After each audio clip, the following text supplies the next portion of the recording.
안녕하세요. 올라운드 재테커입니다. 미국 증시가 매주 이슈가 터지면서 요동치고 있습니다. 지난주에는 어떤 이슈들 때문이었는지 간략하게 살펴보고 개별 종목들 차트 보면서 대응 전략 짜보도록 하겠습니다. 그럼 보시기 전에 구독, 좋아요, 알림 설정 꼭 부탁드립니다. 첫 번째 이슈는 너무나도 좋은 미국의 고용 현황입니다. 지난주에 고용 관련 지표들의 발표가 있었습니다. 비농업 고용지수는 소폭 예상치를 하회하면서 금리 인하 기대감을 키웠지만 이후 나온 실업률이 예상치보다 낮은 4.0%를 기록하였습니다. 이때 증시가 조금 흔들리는 모습을 보였습니다. 실업률이 낮다는 것은 고용이 좋다는 의미이고, 다시 말해 금리 인하 시기가 더욱 늦어진다는 의미이기 때문입니다. 다음으로는 트럼프발 보편관세 이슈가 있었습니다. 사실상 증시를 하락시킨 메인 이슈였는데요. 지난주 멕시코, 캐나다, 중국에 대한 관세 조치가 한 달 유예되면서 한시름 났지만 다시 10대 무역국에 10%의 보편관세를 부과하겠다는 이슈가 나오면서 증시가 쭉 밀리기 시작했습니다. 과연 또 어떤 식으로 대응을 할지 트럼프의 선택이 걱정되면서도 기대가 되는 부분입니다. 종가 기준 히트맵입니다. 대부분의 빅테크들이 금리 인하 기대감이 낮아지면서 주가가 하락을 했습니다.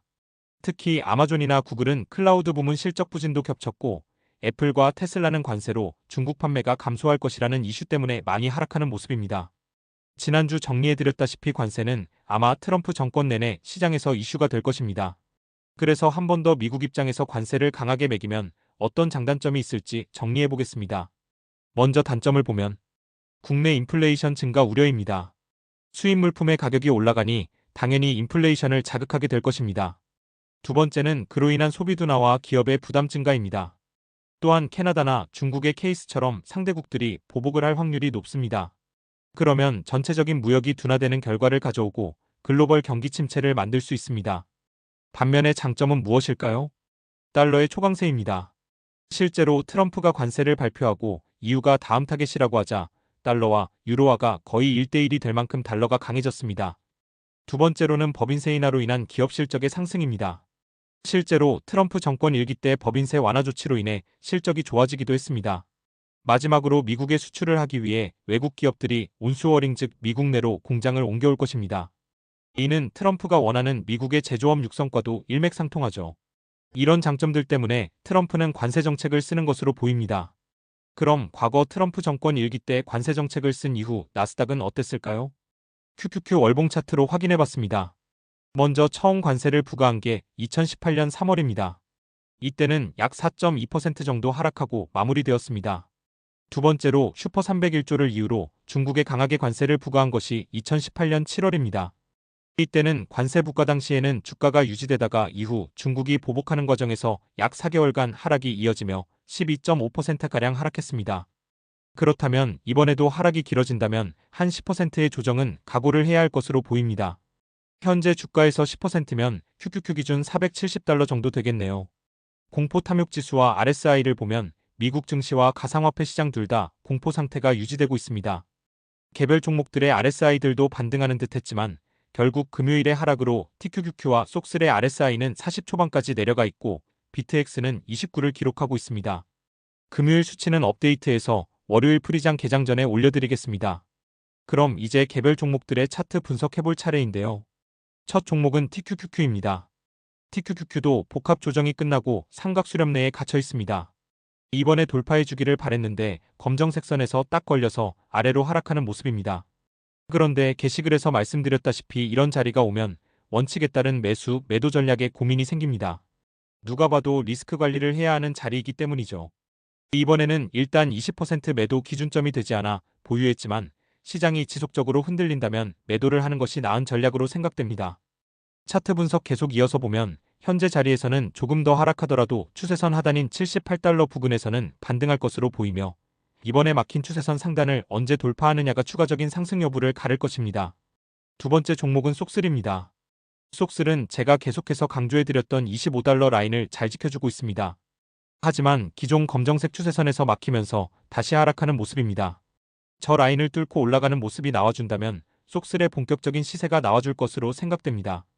다음 주에는 엔비디아와 함께 강하게 반등해주기를 기원합니다. 세 번째는 비트X입니다. 비트X는 캐나다와 멕시코의 관세 이슈가 유예되면서 반등을 시작했지만 다시 보편관세 이슈로 급락을 면치 못했습니다.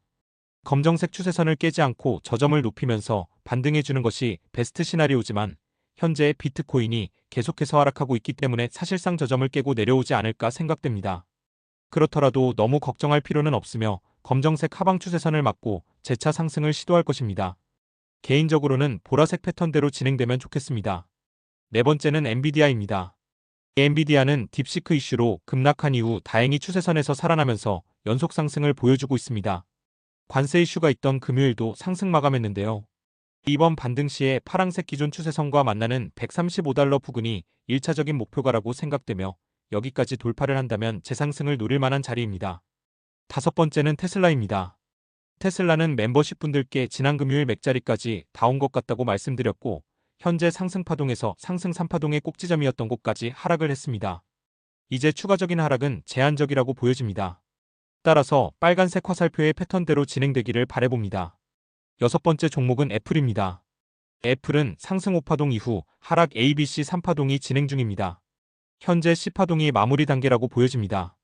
따라서 $220 선이나 아니면 최소 224일선이 있는 $215에서는 반등을 보여줄 것이라고 생각됩니다. 일곱 번째는 MSTX입니다. 다행히 박스권 안에서 계속해서 움직이고 있습니다. 추가적인 하방 이탈 없이 박스 내에서 움직이다가 돌파해주는 것이 가장 좋은 시나리오입니다. 여덟 번째는 이더리움입니다. 이더리움은 초록색 하방 추세 박스 안에서 지그재그를 그리면서 하락하고 있습니다. 우선 저점을 높이는 반등 패턴이 먼저 나와주고 추세선을 돌파해준다면 가장 큰 상승률을 보여줄 만한 종목입니다. 마지막 아홉 번째는 팔란티어입니다. 팔란티어는 제가 추천드린 이후 50% 정도 상승하였습니다. 현재 차트는 갭이 너무 크게 벌어진 상태로 신규 매수하기에는 좋지 않습니다.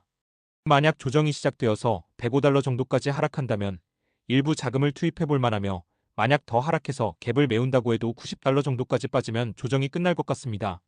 여기까지 주요 투자 종목들 차트 분석이었습니다. 흔들림은 있지만 다행히 대부분 추세선 내에서 움직이는 모습입니다. 참고하셔서 다음 주 매매 계획 세워보시기 바랍니다. 영상을 마치기 전에 잠시 멤버십 소개를 드리려고 합니다.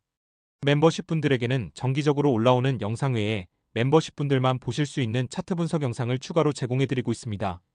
보통 차트 분석을 주일에 주말에 해드리는데 주중 수요일쯤 한 번 더 보충해드리고 있습니다.